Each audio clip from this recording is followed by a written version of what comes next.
Hello दोस्तों, मैं विनय पाठक हूँ। पेशे से वकील हूँ और दिल्ली में प्रैक्टिस करता हूँ। दोस्तों, बहुत ही एक अच्छा जो है वो कहावत है दैट नॉलेज एम्पावर्स। आपके पास नॉलेज है तो आपके पास शक्ति है। मैं आपको बता दूं कि दिल्ली में बहुत सारे लोग मैंने देखा है एडवोकेट्स हायर करते हैं अपने साथ पुलिस स्टेशन चलने के लिए। आप सोच रहे होंगे वो ऐसा क्यों करते हैं।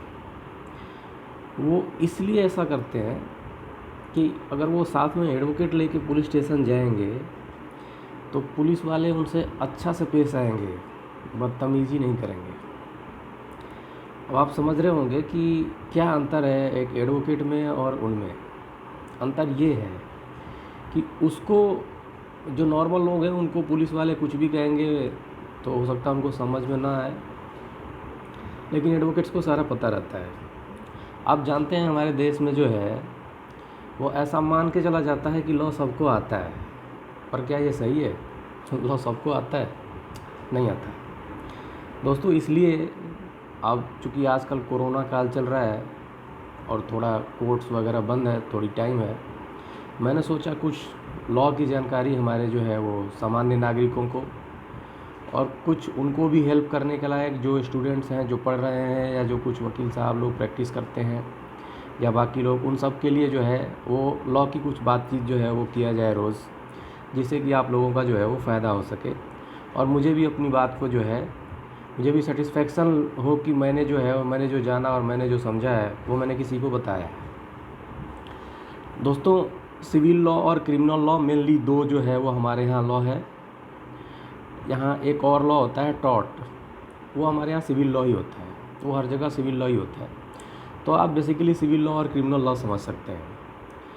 सिविल लॉ तो जी प्रॉपर्टी वगैरह से रिलेटेड है और पैसे के लेन देन वगैरह से रिलेटेड है, बिजनेस से रिलेटेड है, और उसमें जो है वो तुरंत करने की नौबत बहुत कम आती है।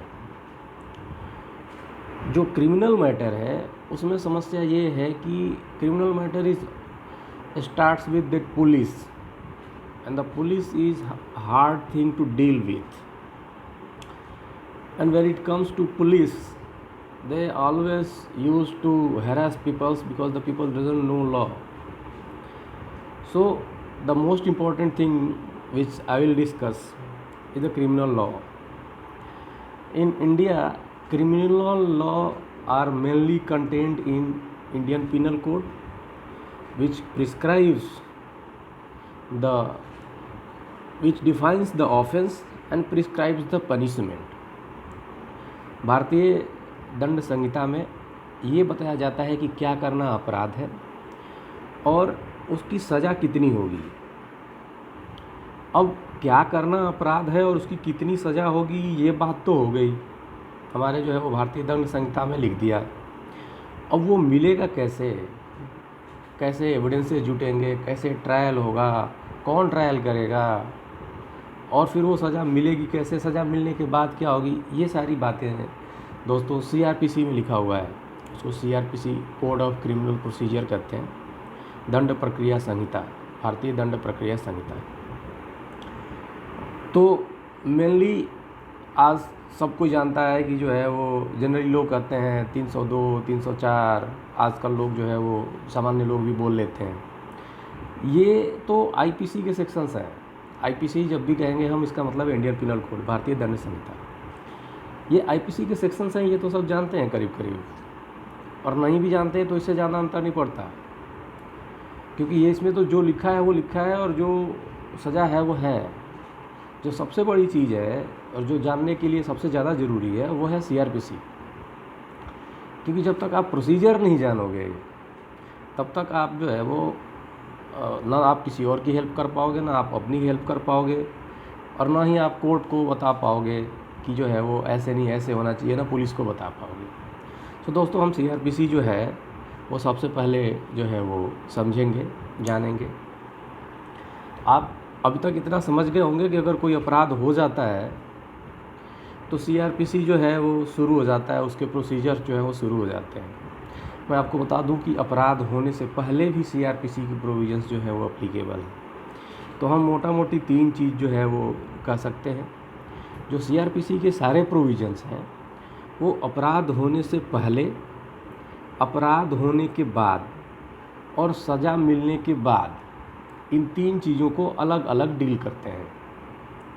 कुछ तो हैं जो अपराध होने से पहले के हैं, वो दोस्तों कुछ 153 सेक्शन से पहले है, जो धारा है, सेक्शन में धारा उससे पहले। उसके बाद के जो प्रोविजंस हैं वो इस बात से रिलेटेड हैं, इस बात के लिए हैं कि अपराध हो गया है तो क्या होगा, और कुछ 450 के ऊपर की कुछ धाराएं हैं जो ये बताती हैं कि सज़ा मिलने के बाद क्या होगा। तो हम इसे जो है वो इन्हीं 3 भागों में करके पढ़ेंगे। सबसे पहले हम वो समझेंगे कि अपराध हो गया है तो क्या होगा। अब मैं आपको जो है वो, हम आगे बढ़े इससे पहले जो है वो बता दूं कि सीआरपीसी जो है वो अलग अलग पर्पस के लिए आईपीसी और भी जो क्रिमिनल लॉ हैं, जो पीनल लॉज हैं, उन सब में बताए हुए ऑफेंसेस को अलग अलग पर्पस के लिए 2-3 भागों में बांटती है। जैसे पुलिस अरेस्ट कर सकती है कि नहीं, पुलिस इन्वेस्टिगेशन कर सकती है कि नहीं, इसके लिए ऑफेंसेस को कॉग्निजेबल और नॉन कॉग्निजेबल में बांटा गया है। उसे हिंदी में संज्ञेय और असंज्ञेय अपराध कहते हैं। वैसे ही जो बेल से रिलेटेड मैटर्स हैं कि बेल मिलेगा नहीं मिलेगा, कब मिलेगा, कौन देगा, इसके लिए सारे ऑफेंसेस को बेलेबल और नॉन बेलेबल में जो है वो किए हुए हैं। अब अगर अपराध हो गया, किसी ने अपराध किसी के खिलाफ कर दिया और वो दोनों पार्टी चाहते हैं कि आपस में समझौता हो जाए, तो क्या ये सारे मैटर में हो सकता है? नहीं हो सकता है। इसलिए फिर से सारे ऑफेंसेस को जो समझौते के लायक हैं और जो समझौते के लायक नहीं हैं उनको 2 भागों में फिर से बांटा गया है, जिसको हम कहते हैं कंपाउंडेबल ऑफेंसेस और नॉन कंपाउंडेबल ऑफेंसेस। तो ये हैं ऑफेंसेस के क्लासिफिकेशन जो कि किया गया है और इसके पर्पस अलग अलग हैं। तो हमें बात स्टार्ट करने के लिए जो जानने की ज़रूरत है वो है cognizable and non cognizable offences. आप मोटा मोटी ये समझ सकते हैं कि कॉग्निजेबल ऑफेंसेस वो ऑफेंसेस हैं जो सीरियस नेचर के हैं और जनरली जिसमें पनिशमेंट 3 साल या उससे अधिक है। कुछ ऑफेंसेस हैं जिनमें पनिशमेंट कम होते हुए भी उन्हें कॉग्निजेबल रखा गया है क्योंकि वो सीरियस हैं। जैसे आप 354 के कुछ ऑफेंसेस देखेंगे जिसमें मिनिमम सेंटेंस 1 साल तक है। इससे पहले जो है वो 1 साल ही सज़ा भी थी, पर उसे कॉग्निजेबल रखा गया क्योंकि वो औरतों के अगेंस्ट है और हमारे समाज में औरतों के अगेंस्ट कोई भी जो अपराध है उसे सीरियसनेस की नज़र से जो है वो देखा जाता है। तो आप अब समझ गए होंगे कि जो इतने भी जो है वो अपराध हैं उन्हें कॉग्निजेबल और नॉन कॉग्निजेबल में बांटा गया है। जो सीरियस ऑफेंसेस हैं उन्हें कॉग्निजेबल कहा जाता है और जो सीरियस ऑफेंसेस नहीं हैं उसको जो है वो नॉन कॉग्निजेबल कहा जाता है। अब बात ये है कि अगर कोई अपराध हो गया है तो उसके बाद क्या होगा। अब अगर कोई अपराध आपके साथ, मेरे साथ या किसी के साथ हुआ है या हमने किसी और के साथ होते देखा है या हम किसी और तरीके से जानते हैं कि उसके साथ अपराध हुआ है और हम चाहते हैं कि हम इसे जो है वो इसके लिए कोई कार्रवाई करें, तो हमारे पास क्या रास्ता है? हमारे पास 2 रास्ते होते हैं। एक तो हम पुलिस के पास जाते हैं और दूसरा हम चाहे तो सीधे कोर्ट चले जाएं। हम सीधे जब कोर्ट जाएंगे, जो भी घटना हुआ है उसको लिख के और हम कोर्ट में जो है वो देंगे। ये सेक्शन 190 में प्रोविजंस इसके दिए हुए हैं। दूसरी तरफ अगर हम पुलिस को अप्रोच करना चाहें तो उसके लिए प्रोविजंस जो है वो 154 सीआरपीसी में दिया हुआ है। तो अब हम पुलिस को अगर देना है तो 154 में देंगे और कोर्ट को देना है तो 190 में। ये बात आपको समझ में आ गई होगी। अब हम पुलिस को जो है वो किन मामलों में दे सकते हैं? जो है वो पुलिस को हम दोनों ही तरह के मामलों में दे सकते हैं इंफॉर्मेशन, कॉग्निजेबल ऑफेंसेस के लिए भी और नॉन कॉग्निजेबल ऑफेंसेस के लिए भी। तो जब हम कॉग्निजेबल ऑफेंसेस के लिए देंगे तो ये 154 होगा, और जब नॉन कॉग्निजेबल के लिए देंगे तो ये 155 होगा। लेकिन जो कोर्ट में, जो कचहरी में हम कंप्लेंट फाइल करेंगे, वो दोनों के लिए एक ही प्रोसीजर है। कॉग्निजेबल हो या नॉन कॉग्निजेबल हो, हम कोर्ट जा सकते हैं, उसमें कोई बाउंडेशन नहीं है, उसमें कोई लिमिटेशन नहीं है। अब हमने देखा कि जब हम पुलिस के पास जा रहे हैं तो ये जानना ज़रूरी है कि हम जिन ऑफेंस के लिए पुलिस को इन्फॉर्मेशन देने जा रहे हैं वो कॉग्निजेबल है या नॉन कॉग्निजेबल है। अब अगर वो कॉग्निजेबल है तो उसके प्रोसीजर 154 में दिया हुआ है। हम जब कॉग्निजेबल ऑफेंसेस का कोई इन्फॉर्मेशन पुलिस को देते हैं, इसको FIR कहते हैं। दोस्तों, आप अगर खोजोगे तो CRPC में आपको कहीं FIR लिखा हुआ नहीं मिलेगा, ऐसा ही मेरे टीचर ने भी पढ़ाया था।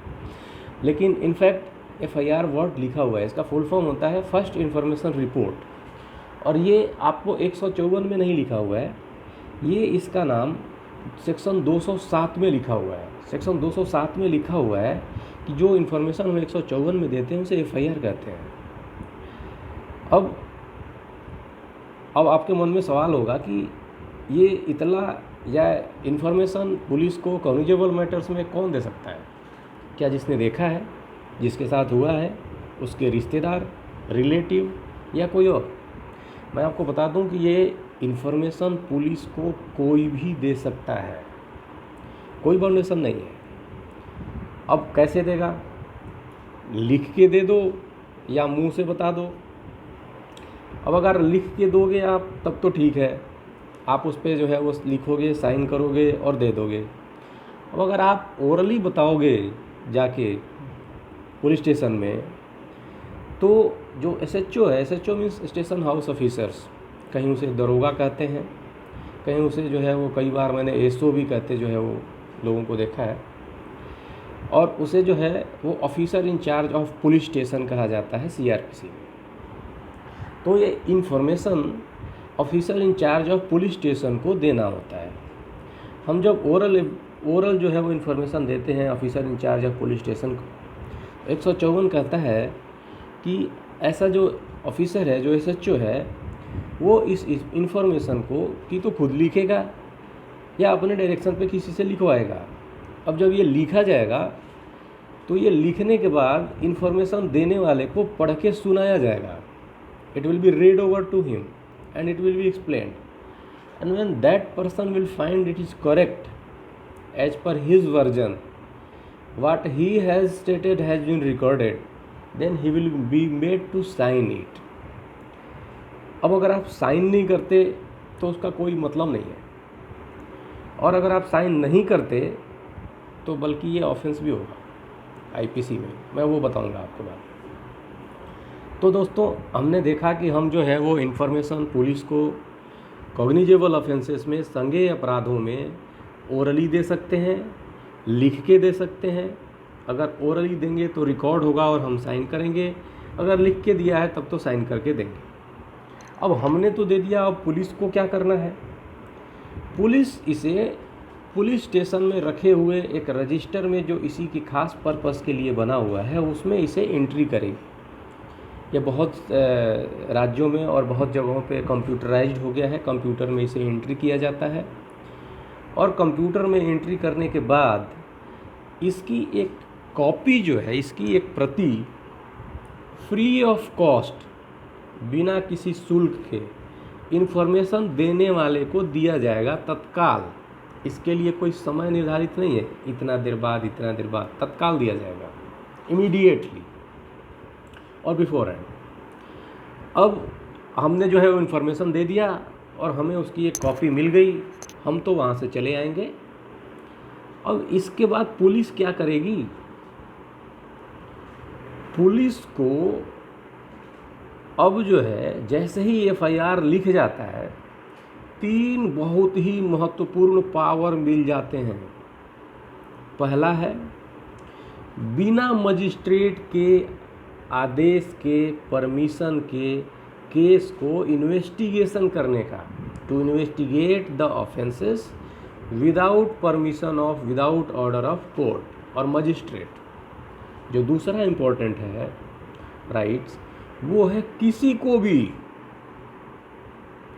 जिसको पुलिस वाले को मैं जब भी पुलिस वाला कहूँ, इन द सेंस जो इन्वेस्टिगेटिंग ऑफिसर है, इन्वेस्टिगेटिंग ऑफिसर को ये पावर मिल जाता है कि वो किसी को भी, जिसको वो समझता है कि उसे इस मैटर के बारे में, इस केस के बारे में पता है, वो जानता है कुछ, वो उसे ओरली एग्जामिन करेगा, कर सकता है। इन द सेंस वो उसको ओरली एग्जामिन कर सकता है, मुंह से पूछेगा ओरली।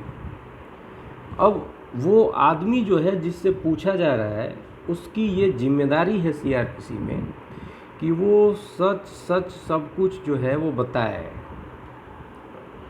अब वो सब कुछ सच सच बताएगा, उसने, पुलिस वाले ने पूछा, उसने बता दिया, और फिर क्या होगा? अब पुलिस वाले को ये पावर है कि वो चाहे तो उसे रिकॉर्ड करे और चाहे तो ना करे।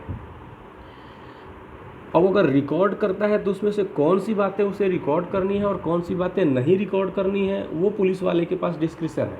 उसे जो लगता है कि हमारे केस से रिलेटेड है वो रिकॉर्ड करेगा और बाकी वो छोड़ देगा। अब जो तीसरा पावर है जो पुलिस वाले को मिलेगा, वो किसी को भी जिसे लगता है कि उसको अरेस्ट किए बिना जो है वो काम नहीं चल सकता, वो उसे अरेस्ट कर सकता है। इस जांच के दौरान उसे जिसे भी लगता है कि इनको अरेस्ट करने की ज़रूरत है, वो उसे अरेस्ट कर सकता है। तो हमने देखा कि पुलिस वाले को एफआईआर लिखते ही 3 महत्वपूर्ण पावर मिल जाते हैं।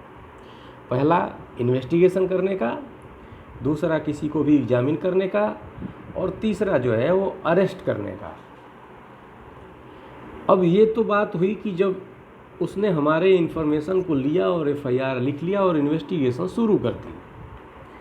अब हमें देखना है कि जैसे कि हमने देखते हैं कि अक्सर पुलिस वाले मना कर देते हैं, जी हम तो नहीं लेंगे एफआईआर, हमें नहीं करना इन्वेस्टिगेशन। अब ऐसे में हम क्या करेंगे?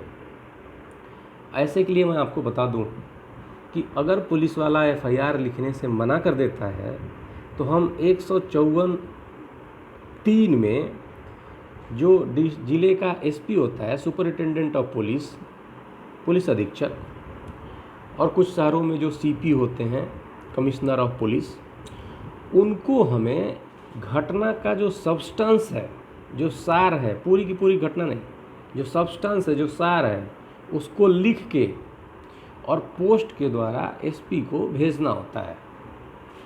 अब अगर एसपी को लगता है कि हाँ इसमें जो है वो कॉग्निजेबल ऑफेंस जो है वो हुआ है और इन्वेस्टिगेशन की ज़रूरत है, तो वो चाहे तो खुद इन्वेस्टिगेशन कर ले और चाहे तो अपने किसी सबऑर्डिनेट से करा ले। अब चाहे वो करे या वो अपने सबऑर्डिनेट से कराए, जो भी ऐसा इन्वेस्टिगेशन करेगा उसके पास वो सारे पावर होंगे जो पावर हमने अभी अभी देखा कि एसएचओ को, मीन्स इन्वेस्टिगेटिंग ऑफिसर को, मिल जाता है। अब बार बार कंफ्यूजन ना हो इसके लिए मैं आपको एक चीज़ बता दूं कि पुलिस स्टेशन में सारे इन्वेस्टिगेशन एसएचओ ही करता है। अब आप कहेंगे एसएचओ कितना इन्वेस्टिगेशन खुद ही करेगा, और भी तो पुलिस वाले हैं। जितने भी पुलिस वाले इन्वेस्टिगेशन करते हैं वो एसएचओ के नाम से ही करते हैं। चार्जशीट, मतलब जो रिपोर्ट होती है पुलिस की, वो एसएचओ के नाम से ही फॉरवर्ड होती है और उसी के नाम से जो है वो कोर्ट में जमा होती है, भले इन्वेस्टिगेशन कोई भी करे। तो जो भी इन्वेस्टिगेशन करता है वो एसएचओ के बिहाफ पे, तो जब आईओ कहें या इन्वेस्टिगेशन ऑफिसर कहें या एसएचओ कहें, बात वही है। अब आपने देखा कि अगर जो है वो उसने एफआईआर लिखने से मना कर दिया तो हम एसपी के पास गए। अब एसपी से हमारा काम अगर बन गया, उसने एफआईआर लिखने की आदेश दे दिया या जो है वो इन्फॉर्मेशन रिकॉर्ड करके खुद या अपने जो है वो सबऑर्डिनेट से इन्वेस्टिगेशन शुरू कर दिया, तब तो हमारा काम बन गया। अब अगर वो ऐसा नहीं करता है तो हम क्या करेंगे? या फिर जो थानेदार है, जो एसएचओ है, वो हमारी इन्फॉर्मेशन लिख तो लेता है लेकिन इन्वेस्टिगेशन नहीं करता है, या इन्वेस्टिगेशन कर तो रहा है, ठीक से नहीं कर रहा है। अब 3 तरह का सिचुएशन हो गया।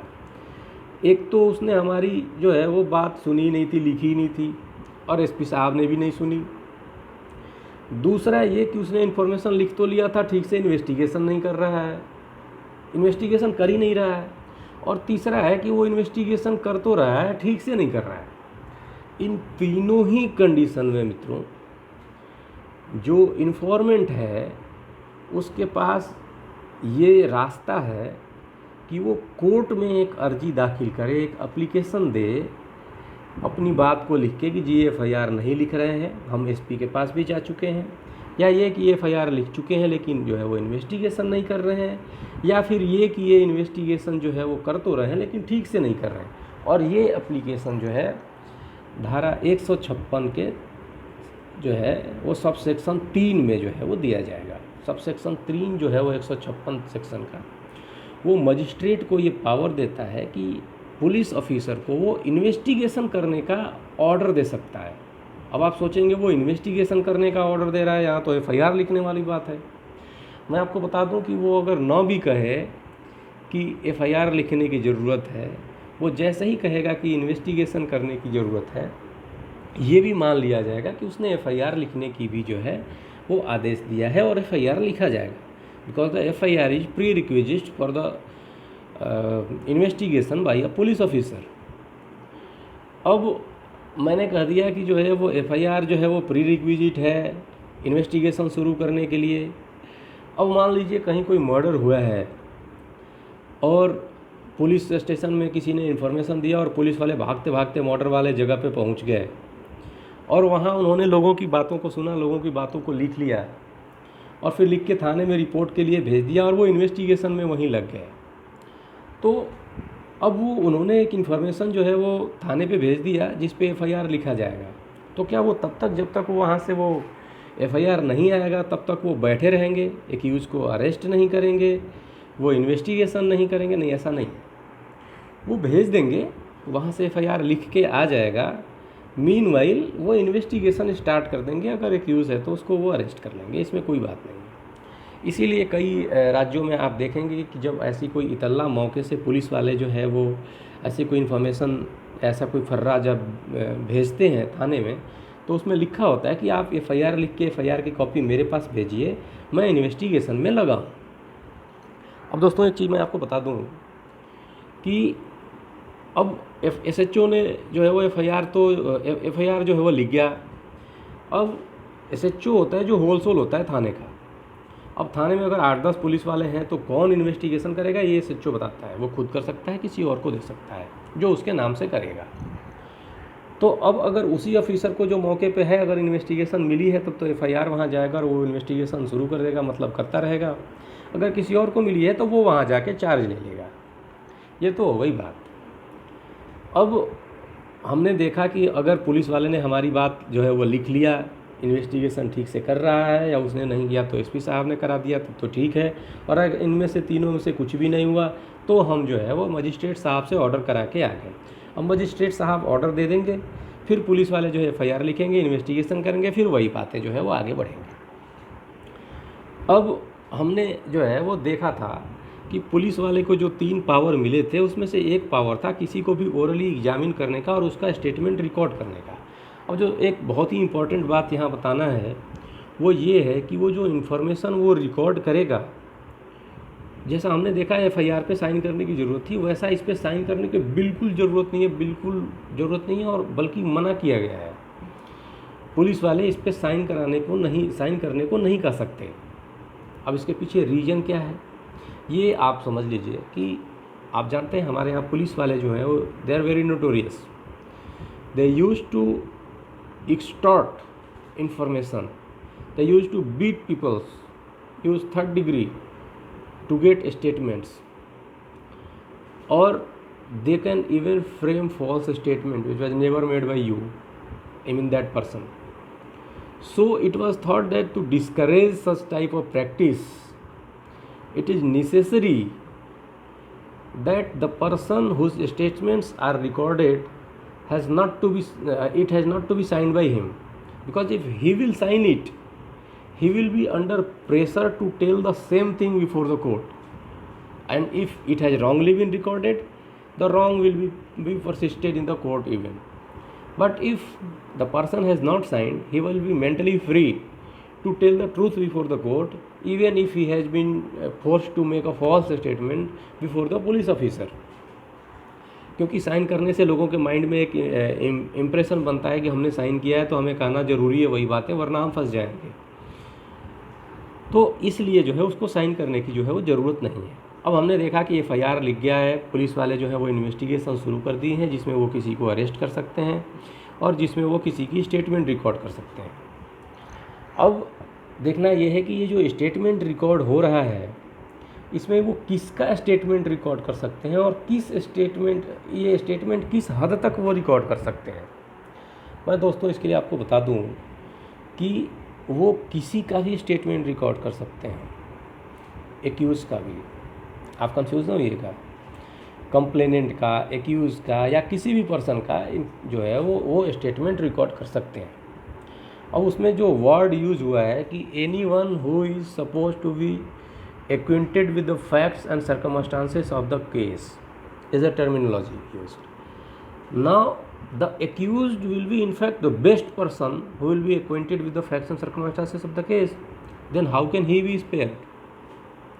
So his statement may also be recorded. अब हम जो है वो ये स्टेटमेंट जो है वो 161 में रिकॉर्ड होता है। जो पुलिस वाले की पावर है वो 156 और 157 में है। 158 और 159 हम बाद में देखेंगे। 160 और 161 जो है वो इन्फॉर्मेशन से रिलेटेड है। 162 और 163 जो है हम थोड़ी देर बाद पढ़ेंगे।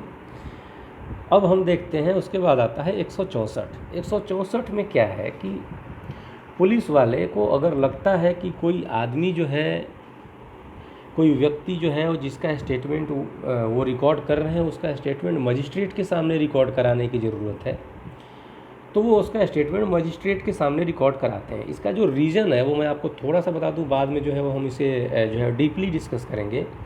वो ये है कि जो भी स्टेटमेंट पुलिस वाले रिकॉर्ड करते हैं, चाहे किसी विटनेस का या जो है वो एक्यूज़ का, उसकी कोई वैल्यू नहीं होती है कोर्ट में, except for few reasons which we will discuss at later stage.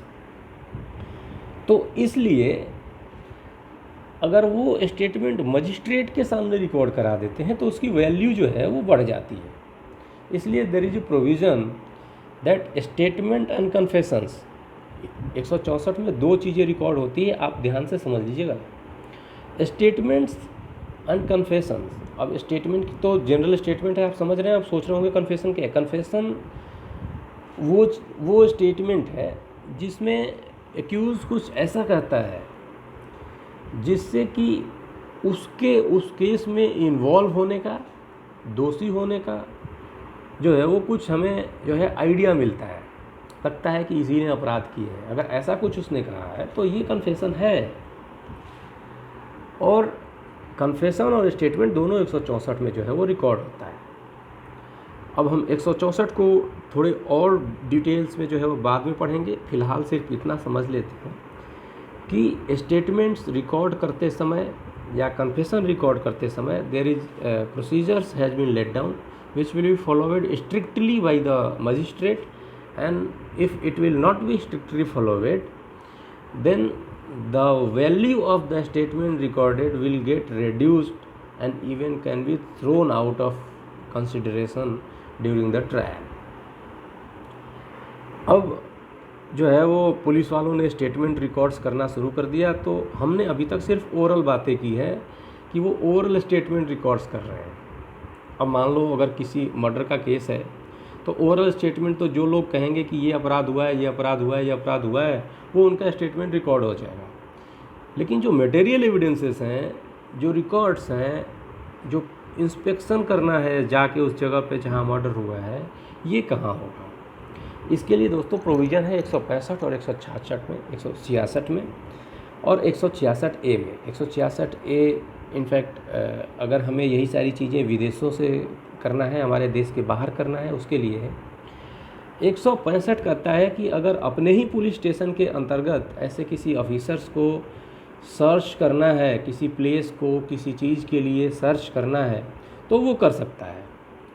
अब अगर अपने थाने से बाहर करना है तो वो जिसके जो है वो थाने के अंतर्गत करना है उसको एक रिक्विजिशन रिक्वेस्ट भेजेगा कि जी आप जो है आपके थाने के अंतर्गत जो है हमें एक जो है सीजर करना है, हमें एक सर्च करना है, हमें कुछ सामान के लिए जो है वहाँ सर्च एंड सीजर करने की ज़रूरत है। वो उनको रिकमेंडेशन भेजेगा, वो जाके वहाँ कर लेंगे। लेकिन अगर लगता है कि ये भेजने में और ये सब करने में ज़्यादा समय लग जाएगा, तब तक कुछ जो है वो गलत हो जाएगा, एविडेंसेस ख़राब हो जाएंगे या एक्यूज भाग जाएंगे, तो ऐसा पुलिस ऑफिसर जो है वो अपने ज़िले से बाहर हो या अपने ज़िले में हो, ऐसे दूसरे पुलिस स्टेशन के जुरिडिक्शन में जाके जो है ऐसा जो है वो रिपोर्ट जो है ऐसा जो है वो कर सकते हैं सर्च एंड सीजर। इसके लिए उनको जो है वो ऐसा करने से पहले जो है वो नोटिस देना पड़ेगा कि हम ऐसा कर रहे हैं उस पुलिस ऑफिसर को। अब अगर वो पुलिस ऑफिसर जो है वो हम जिसको रिक्वेस्ट भेजते हैं वो खुद करता है या अपने किसी सबॉर्डिनेट से करवाता है, तो हम जो है तो वो जो है हमें सीधे जो है वो रिपोर्ट भेजेगा कि हमने ये कर लिया है जी, ये सामान हमें मिला है।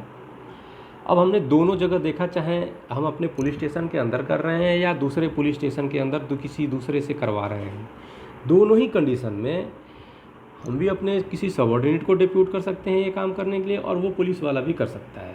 हम जब किसी सबॉर्डिनेट को डिप्यूट करेंगे तो हम स्पेसिफिकली लिख के देंगे कि कहाँ सर्च करना है, किस लिए करना है और किस चीज़ के लिए हम करने जा रहे हैं, किस चीज़ को लिए क्या रिकवर करना है, ये सारी बातें हमें लिख के देनी होगी। इसके प्रोविजंस मैंने बताया 165, 166 में दिए हुए हैं, और 167 में जो है 166A में दिया हुआ है कि अगर यही सारी हमें जो है वो देश से बाहर करना है तो हम क्या करेंगे। जैसा हमने देखा, देश से बाहर करना है तो हम वहाँ के जो ऑफिसर्स हैं, वहाँ के जो अथॉरिटीज़ हैं, उनको हम ऐसे ही रिक्विजिशन भेजेंगे। इन प्रोविजंस को हम लाइन बाय लाइन डिटेल्स में पढ़ेंगे। पहले आज जो है वो एक ब्रॉड आउटलाइन हमें ले लेना है कि क्या होता है ये सब। अब दोस्तों हम देखेंगे कि हमने 166 तक देख लिया था, अब आता है 167। हमने कहा था कि पुलिस इन्वेस्टिगेशन करते समय कोई भी जो पुलिस ऑफिसर जो इन्वेस्टिगेशन कर रहा है वो किसी को भी अरेस्ट कर सकता है। तो दोस्तों अगर अरेस्ट कर लेगा तो अरेस्ट के बाद क्या होगा। सेक्शन 57 कहता है कि अगर किसी को अरेस्ट किया है तो उसे 24 घंटे के अंदर मैक्सिमम, 24 घंटा मैक्सिमम है, उसके अंदर जो है उसे मजिस्ट्रेट के पास प्रोड्यूस करना पड़ेगा। ये 57 जो है वो CRPC कहता है। इनफैक्ट इसमें जो 24 घंटा है वो एक मैक्सिमम पीरियड है। आपको जल्द से जल्द, आप जितना जल्द कर सकते हैं उतना जल्द करना होता है, और ये जो 24 घंटे का समय है ये मैक्सिमम समय है। और जो समय आपको ये 24 घंटे का है, इसमें वो समय काउंट नहीं होता है जो अरेस्ट करने वाले जगह से मजिस्ट्रेट के पास जाने में समय लगता है, उस जगह को हम इससे एक्सक्लूड करते हैं। लेकिन ध्यान देने वाली बात दोस्तों ये है कि मान लीजिए अगर A प्लेस पे कोई अरेस्ट हुआ है, B प्लेस पे पुलिस स्टेशन है और C प्लेस पे कोर्ट है, तो आप एक बार पुलिस स्टेशन ले जाएंगे, फिर वहाँ से कोर्ट ले जाएंगे, तो ये यहाँ से पुलिस स्टेशन ले जाके और वहाँ रखने वाला समय जो है वो काउंट नहीं होगा। हम यहाँ जहाँ अरेस्ट हुआ है यहाँ से सीधे कोर्ट जाने का जो समय है, ये इसमें से जो है वो एक्सक्लूड होगा 24 घंटे में से। अब अगर 24 घंटे में प्रोड्यूस नहीं होता है तो क्या होगा, वो हम जो है वो बाद की क्लास में डिस्कस करेंगे। फिलहाल हमें ये देखना है कि अगर वो 24 घंटे के बाद अगर मजिस्ट्रेट के पास जाता है तो क्या होगा। दोस्तों ये 24 घंटे वाली बात इसलिए है क्योंकि जब CRPC बना था तो इन्वेस्टिगेशन करने का कुल टाइम ही 24 घंटा था, और इनफैक्ट आज भी यही सोचा जाता है कि इन्वेस्टिगेशन 24 घंटे में ख़त्म हो जाएगा। अब 167 कहता है, सेक्शन 167 कि अगर 24 घंटे के अरेस्ट के 24 घंटे के अंदर जो है वो इन्वेस्टिगेशन कंक्लूड नहीं होना है तो पुलिस वाले क्या करेंगे। जो भी उन्होंने इन्वेस्टिगेशन 24 घंटे में किया है उसके साथ साथ एक्यूज़ को भी मजिस्ट्रेट के पास प्रोड्यूस करेंगे।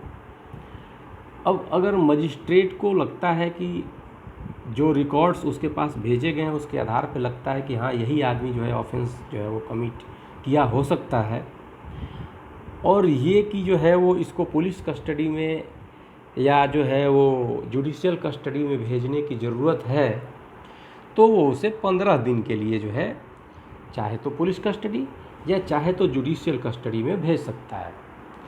दोस्तों दो चीज़ ध्यान रखना है, एक ये कि ये पहली बार जो है वो सिर्फ 15 दिन के लिए ही भेज सकता है, और दूसरी बात ये कि ये जो 15 दिन है उसमें वो पिछले वाले 24 घंटे काउंट नहीं होंगे।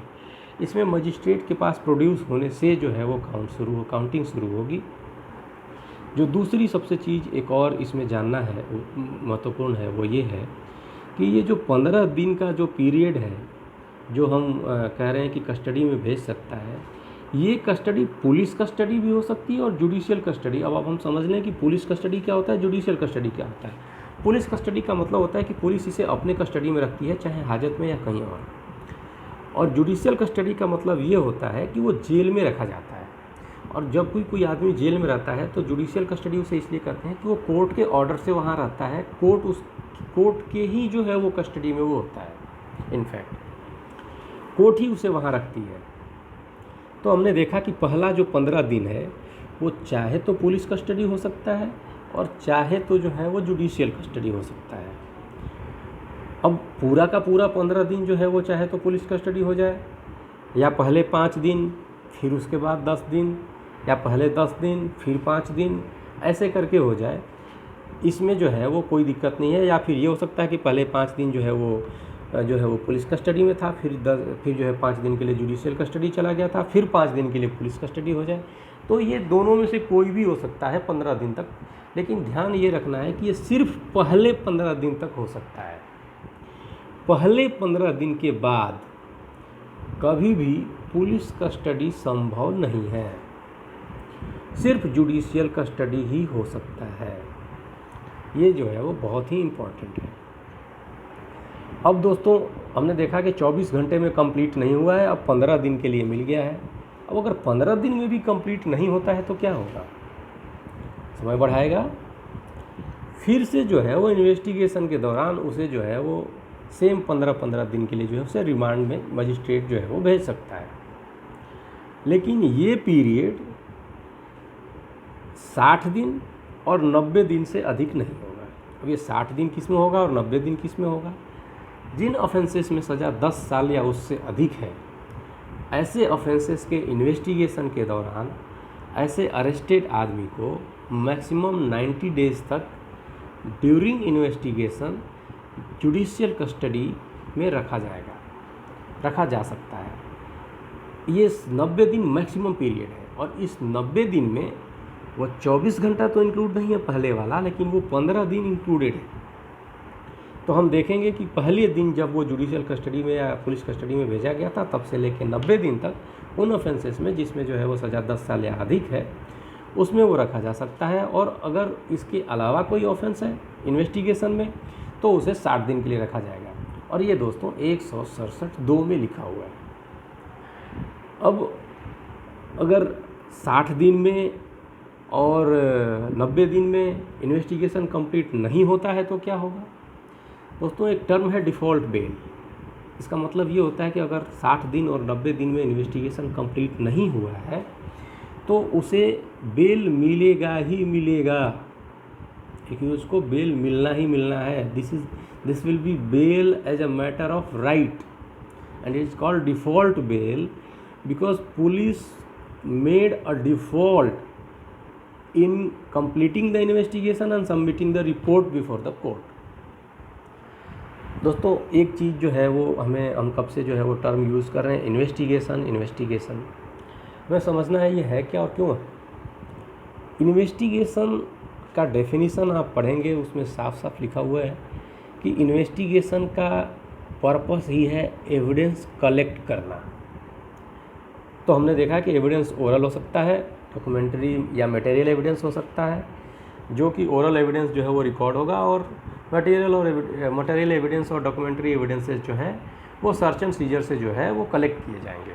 तो एविडेंसेस कलेक्ट हो गए, अब जो है वो क्या करेंगे। अब अगर एविडेंसेस सारे आने के बाद पुलिस के पास 2 कंडीशन हो सकता है। एक तो उसे लगता है कि हाँ इस एक्यूज ने जो है वो ऑफेंस किया है और जो ऑफेंस किया है वो कॉग्निजेबल ऑफेंस है। जो दूसरा हो सकता है वो ये कि इसने जो है वो कोई ऑफेंस किया ही नहीं है। और तीसरा ये हो सकता है कि उसने ऑफेंस किए तो हैं लेकिन वो कॉग्निजेबल ऑफेंस नहीं है।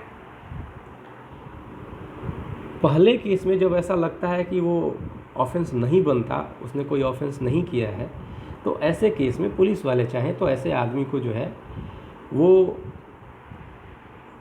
वो बेल पे छोड़ दें और रिपोर्ट जो है वो भेज दें कोर्ट में। दूसरे केस में ये 169 में है। दूसरे केस में जो 170 में वो ये है कि अगर उनको लगता है ऑफेंस हुआ है, ऑफेंस इसने किया है और वो कॉग्निजेबल ऑफेंस है, तो उस रिपोर्ट के साथ साथ एक्यूज़ को भी जो है वो मजिस्ट्रेट के पास प्रोड्यूस कर देंगे। अब मजिस्ट्रेट के पास ये रिपोर्ट जो है वो प्रोड्यूस होगा 172(3) में। 172 का जो है वो 1 है और 2 है, वो ये कहते हैं कि जो इन्वेस्टिगेशन है वो एज सुन एज कंप्लीट होगा और उसके ठीक बाद जो है वो रिपोर्ट जो है वो कोर्ट में जो है वो फाइल किया जाएगा मजिस्ट्रेट के पास। अब रिपोर्ट जो है वो फाइल हो गई मजिस्ट्रेट के पास, एक्यूज जो है वो मजिस्ट्रेट के पास प्रोड्यूस हो गया। अब पुलिस वाले क्या करेंगे? अब अगर पुलिस वाले को लगता है कि हमने रिपोर्ट फाइल तो कर दिया है लेकिन अभी भी कुछ ना कुछ चीज़ें हैं जो इन्वेस्टिगेशन करना है, तो वो ऐसा कर सकते हैं। उसके लिए प्रोविज़न 173(8) में दिया हुआ है, जो कहता है कि चार्जशीट सबमिट करने के बाद भी पुलिस वाले इन्वेस्टिगेशन कर सकते हैं। इतना ही नहीं, अब चार्जशीट सबमिट करने के बाद जो मजिस्ट्रेट है वो क्या करेगा?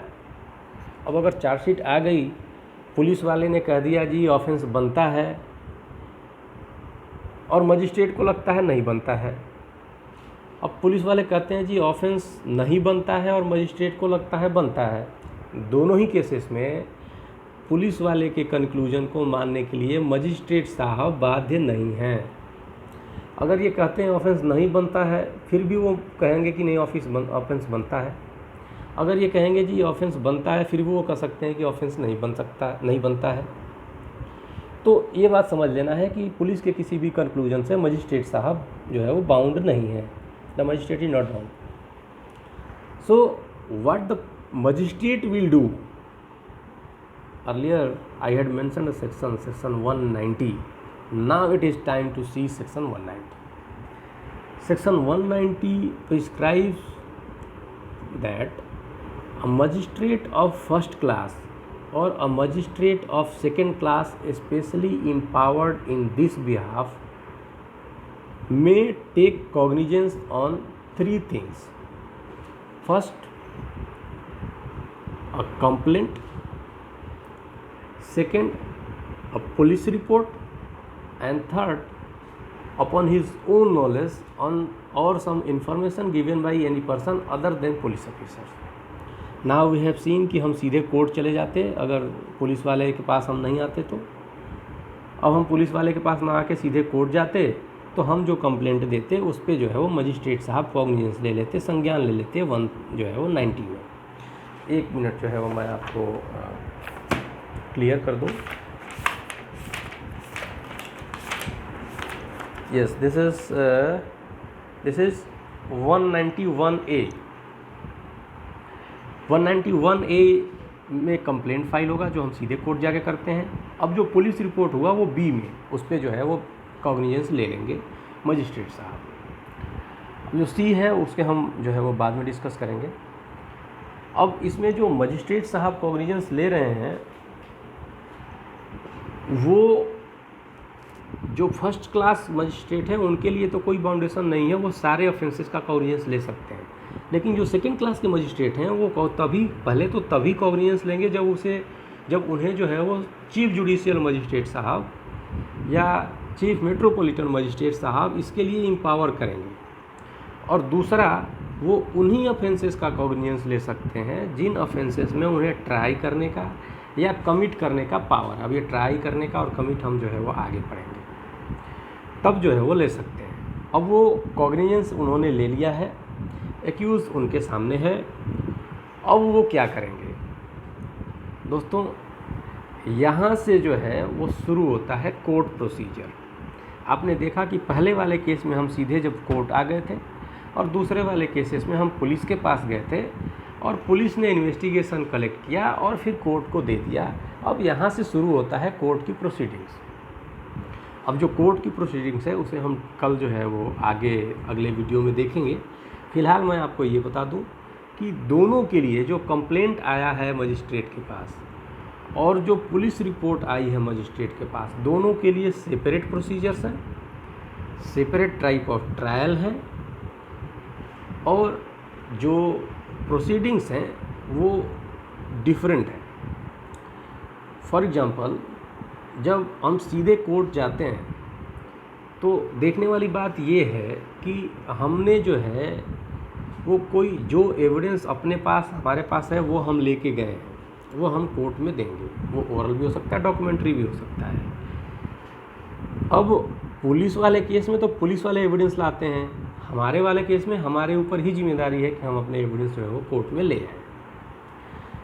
अब वहाँ पुलिस रिपोर्ट आ गया है, अब वहाँ तो पुलिस वालों ने ओरल एविडेंस रिकॉर्ड कर लिया था, अब हमारा भी तो ओरल एविडेंस और डॉक्यूमेंट्री एविडेंस होगा।